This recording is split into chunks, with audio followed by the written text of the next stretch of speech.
سورۃ الانفال کی آیت نمبر 70۔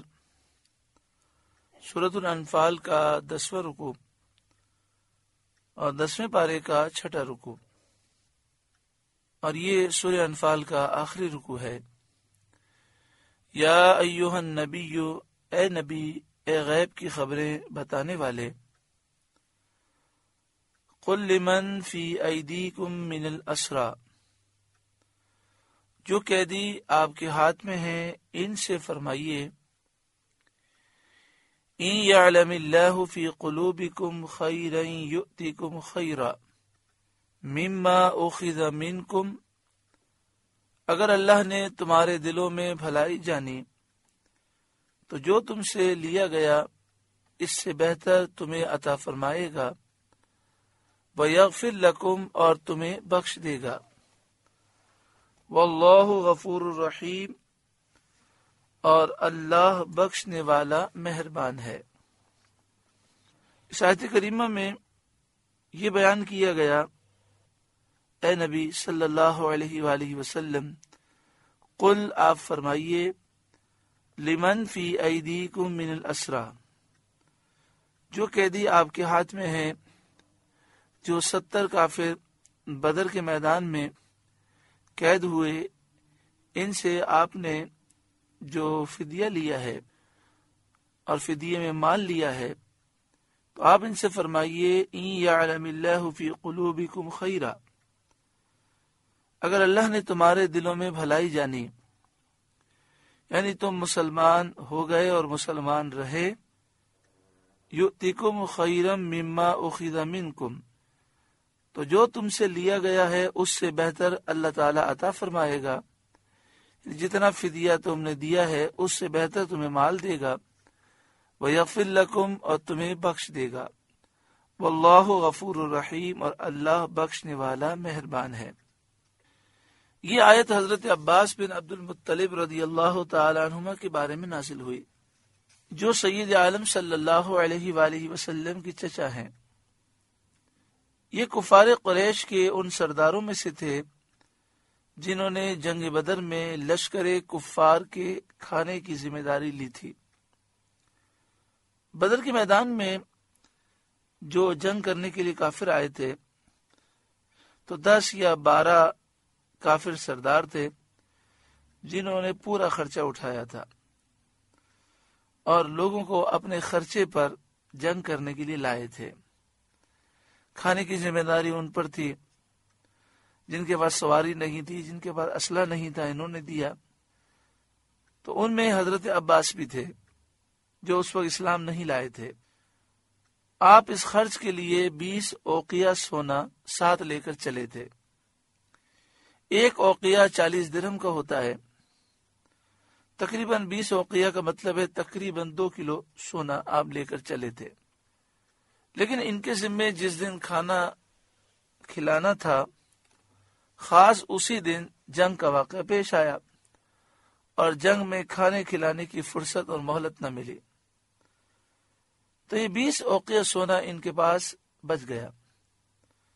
جب وہ گرفتار ہوئے اور یہ سونا ان سے لے لیا گیا تو انہوں نے درخواست کی کہ آپ صلی اللہ علیہ وآلہ وسلم نے فدیے کے طور پر 40 اوقیہ سونا مقرر کیا ہے، یعنی تقریباً 4 کلو 4.5 کلو سونا، تو 40 اوقیہ سونا فدیہ میرا مقرر ہوا ہے، تو 20 اوقیہ سونا تو آپ لے چکے ہیں، میں مزید 20 دے دیتا ہوں۔ مگر رسول کریم صلی اللہ علیہ وآلہ وسلم نے انکار فرمایا۔ آپ نے ارشاد فرمایا، جو چیز ہماری مخالفت میں خرچ کرنے کے لیے لائے تھے وہ نہ چھوڑی جائے گی۔ اور قاعدہ بھی یہی ہے کہ جو کافر جنگ میں مال لے کر آئے اور پھر وہ مال مسلمانوں کے قبضے میں آ جائے، وہ مال غنیمت ہوتا ہے۔ تو اب ان پر پورے 40 اوقیہ سونے کا فدیہ مقرر کیا گیا، اور ان سے یہ بھی کہا گیا کہ عقیل بن ابی طالب اور نوفل بن حارث جو آپ کے 2 بھتیجے ہیں، وہ بھی قیدی ہیں، ان کا فدیہ بھی آپ دیں۔ تو اس طرح 120 اوقیہ تقریباً 12-14 کلو سونا ان پر مقرر کیا گیا۔ تو حضرت عباس رضی اللہ تعالیٰ عنہ نے عرض کیا، یا محمد صلی اللہ علیہ وآلہ وسلم، آپ مجھے اس حال میں چھوڑیں گے کہ میں باقی عمر قریش سے مانگ مانگ کر بسر کیا کروں؟ تو حضور صلی اللہ علیہ وآلہ وسلم نے فرمایا کہ پھر وہ سونا کہاں ہے جس کو آپ جب مکہ مکرمہ سے چل رہے تھے تو چلتے وقت آپ نے میری چچی ام الفضل سے یہ کہا کہ یہ سونا دفن کر دو، معلوم نہیں کہ میرے ساتھ کیا حادثہ پیش آئے، اگر میں جنگ میں مارا جاؤں تو یہ سونا اتنا ہے کہ ساری زندگی کے لیے آپ کے لیے اور عبداللہ، عبید اللہ، فضل اور قسم چاروں بیٹوں کے لیے کافی ہوگا۔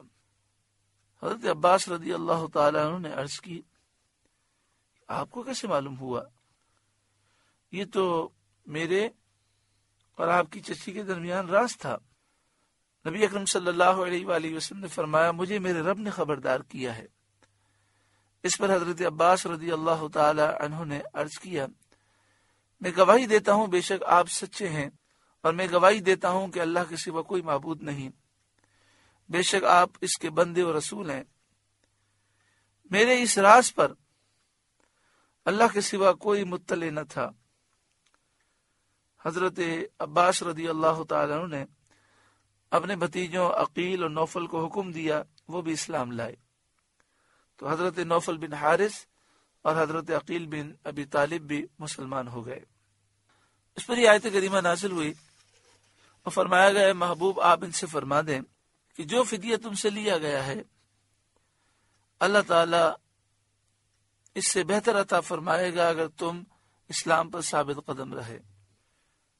وَإِن يُرِيدُوا خِيَانَتَكَ، اور اے محبوب اگر وہ آپ سے دغا چاہیں گے، خیانت کرنا چاہیں گے، فَقَدْ خَانُوا اللَّهَ مِن قَبْلُ، تو اس سے پہلے اللہ ہی کی خیانت کر چکے ہیں، فَأَمْكَنَ مِنْهُمْ، جس پر اس نے اتنے آپ کے قابو میں دے دیے، واللہ علیم حکیم، اور اللہ جاننے والا حکمت والا ہے۔ یہاں پر یہ فرمایا گیا کہ اگر یہ لوگ جو مسلمان ہوئے ہیں اور قید سے آزاد ہوئے ہیں فدیہ دے کر، اگر یہ آپ کی بیعت سے پھر گئے اور انہوں نے کفر اختیار کر لیا، تو جیسا وہ منظر بدر شریف میں دیکھ چکے ہیں کہ قتل ہوئے، گرفتار ہوئے، آئندہ بھی اگر ان کے اتوار وہی رہے تو انہیں اسی کا امیدوار رہنا چاہیے۔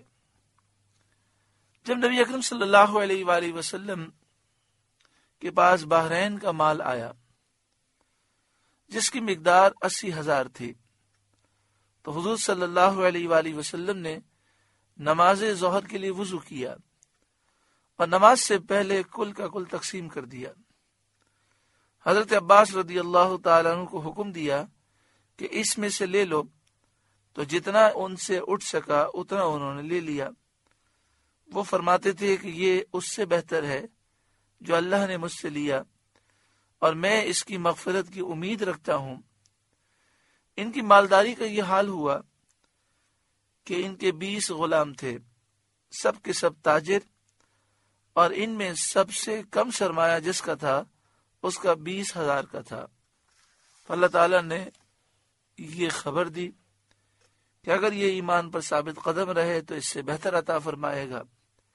نبی اکرم صلی اللہ علیہ وآلہ وسلم نے بحرین سے آنے والے مال میں حضرت عباس سے فرمایا کہ آپ بوری بھر لیں اور جتنا بوری میں اٹھا سکتے ہیں اتنا بھر کر اٹھا کے لے جائیں۔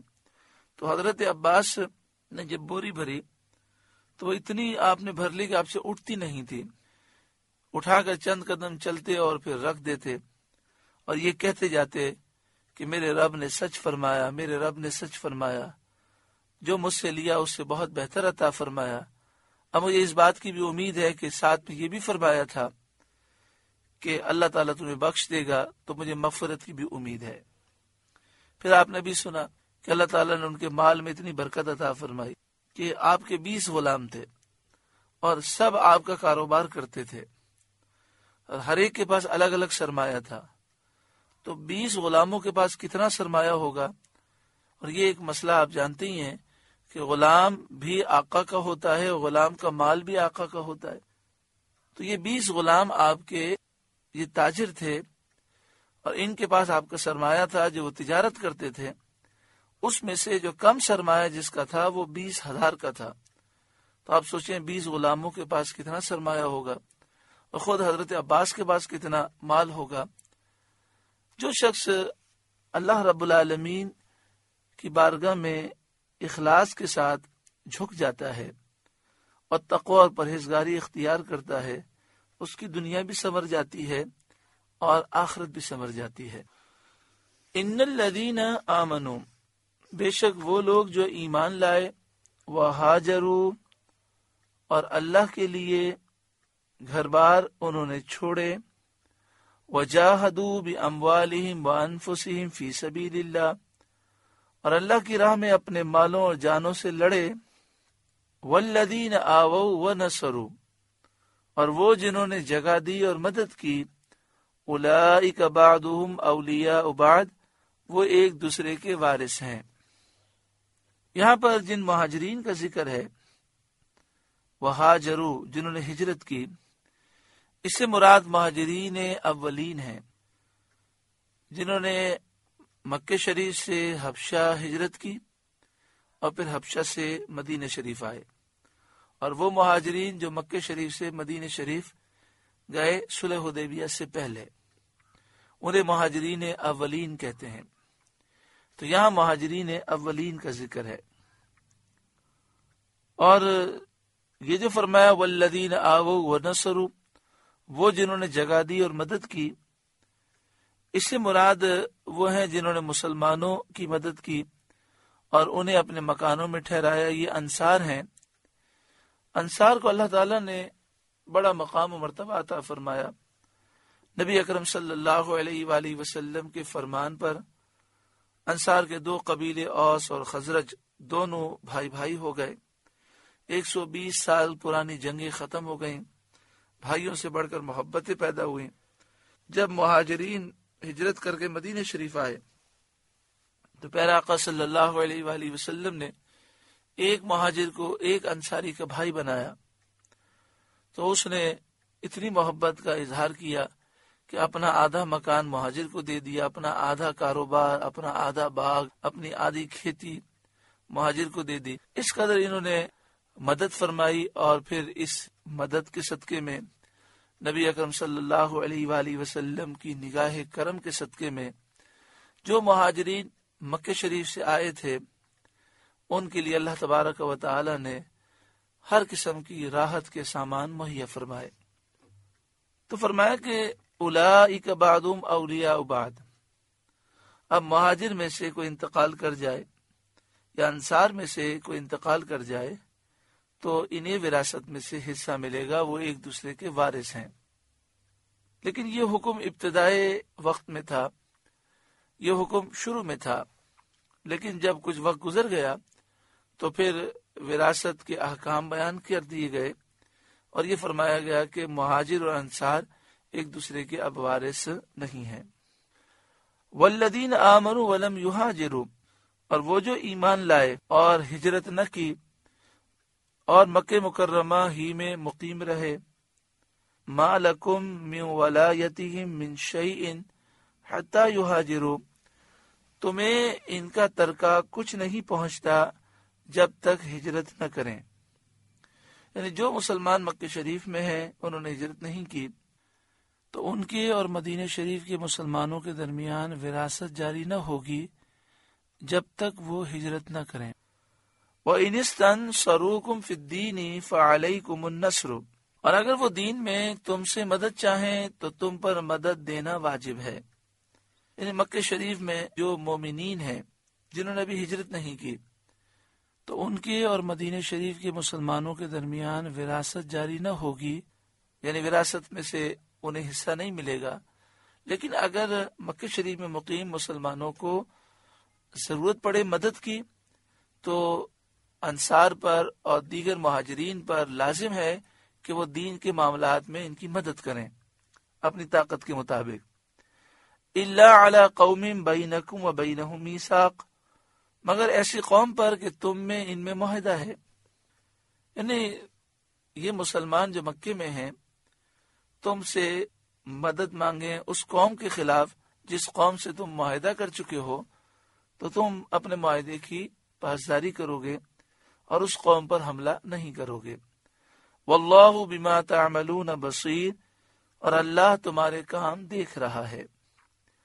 والذین کفروا بعضهم اولیاء بعض، اور کافر آپس میں ایک دوسرے کے وارث ہیں، یعنی کافر ایک دوسرے کے وارث ہیں، مگر کافر اور مومنین کے درمیان وراثت جاری نہیں ہوگی۔ اس آیت سے ثابت ہوا کہ مسلمانوں کو کفار کی موالات، دوستی، موارثت سے منع کیا گیا اور ان سے جدا رہنے کا حکم دیا گیا، اور مسلمانوں پر آپس میں میل جول رکھنا لازم کیا گیا۔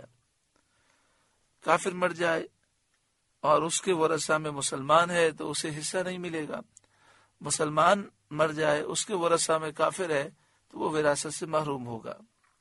الا تفعلوه تکن فتنۃ فی الارض، ایسا نہ کرو گے تو زمین میں فتنہ و فساد کبیر، اور بڑا فساد ہوگا۔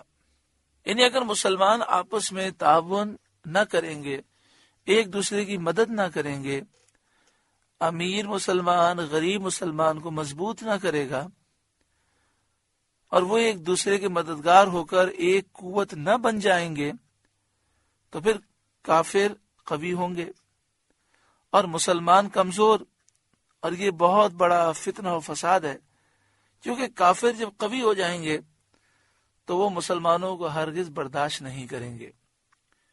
تو اس میں ہمارے لیے درس ہے کہ ہم اپنے مسلمان بھائیوں کو مضبوط کریں، جو بے روزگار ہیں ان کے لیے روزگار کے مواقع مہیا کریں۔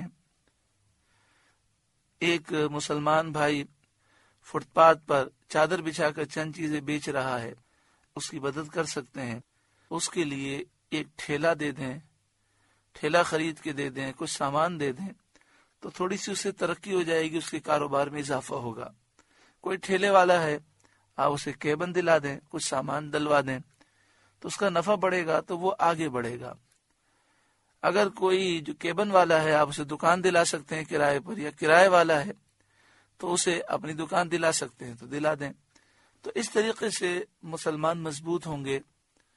اور یہ بھی چاہیے ہمیں کہ خریداری کوشش کریں مسلمانوں سے کریں، جن علاقوں میں ہندو ہیں یا عیسائی ہیں یا یہودی ہیں یا اور کافر ہیں، تو مسلمانوں کو چاہیے کہ وہ چیزیں خریدیں مسلمانوں سے۔ اسی طرح بد عقیدہ لوگوں کو مضبوط کرنے کے بجائے ہم چیزیں مسلمانوں سے خریدیں، ان کی دکانوں سے خریدیں، ان کی ہوٹل سے کھانا کھائیں، تاکہ صحیح العقیدہ مسلمان مضبوط ہوں۔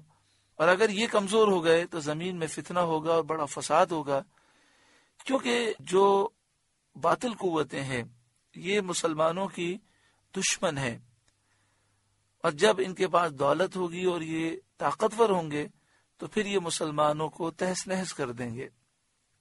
والذین آمنوا وہاجروا وجاہدوا فی سبیل اللہ، اور وہ جو ایمان لائے اور ہجرت کی اور اللہ کی راہ میں لڑے، والذین آووا ونصروا، اور جنہوں نے جگہ دی مدینہ شریف میں مہاجرین کو، ونصروا اور مدد کی، اولئک هم المؤمنون حقا، وہی سچے ایمان والے ہیں، لہم مغفرۃ ورزق کریم، ان کے لیے بخشش ہے اور عزت کی روزی ہے۔